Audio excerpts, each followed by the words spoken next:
Last Sunday, I did something incredibly stupid. I opened Zillow, just to look, just to see what was out there. You know, casually, like a normal person. A one-bedroom apartment, not a house, not a villa, not a penthouse with a rooftop pool. A one-bedroom apartment in a completely unremarkable city. $420,000. $420,000 for one bedroom and probably a mold problem. I sat there staring at my screen for 4 minutes without blinking. My brain just stopped, like Windows Vista trying to open a PDF. What the actual fuck happened? When did buying a home go from normal adult thing to, congratulations, you've won the lottery, here's a closet? Here's the thing. Owning a home used to be the default. Not a dream, not a goal, the default. Go to school, get a job, buy a house, complain about your neighbors. That was the plan. The boring, achievable, completely unsexy plan for completely normal people.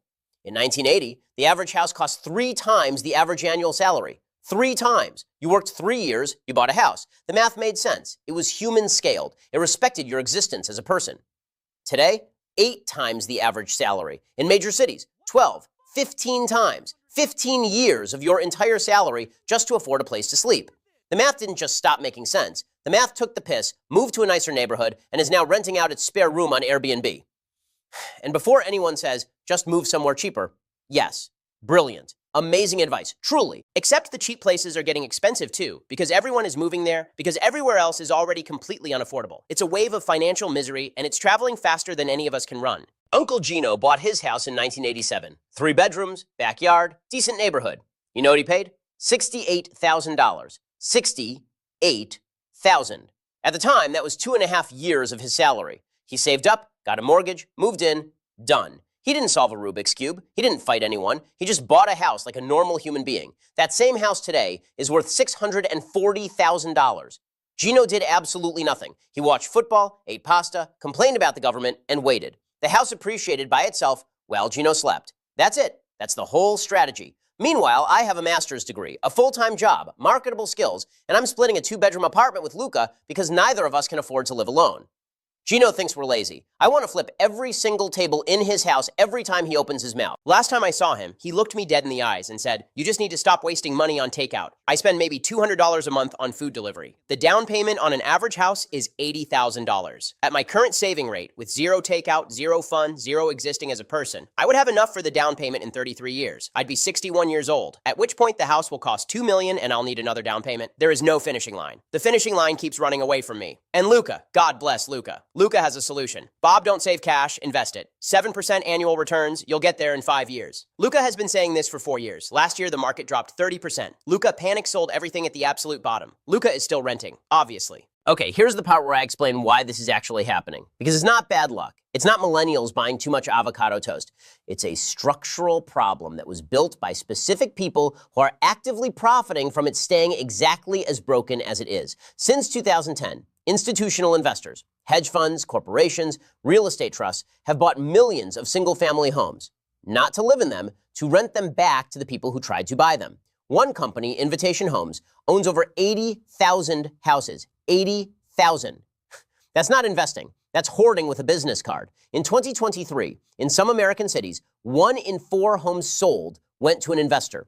You're not competing against other families for your home. You're competing against entities with billions of dollars, no emotional attachment, and an algorithm that decides how much to raise your rent next year. My boss, the man who signs my paychecks, owns 4 rental properties. 4. I found out at the Christmas party. He was explaining his passive income strategy to someone while I was standing 2 feet away. I smiled. I nodded. I was very professional. Inside my head, I was using words that would get this video demonetized in every language simultaneously. And here's the truly beautiful part. The solution is simple: build more housing. More supply, lower prices. It's not rocket science, it's literally economics 101. So why isn't it happening? Because the people who already own homes vote against new construction. Because more houses means lower property values. Lower property values means their retirement fund shrinks. So homeowners, the people who already won the game, are politically organized to make sure nobody else wins after them. They show up to every city council meeting. They file every complaint.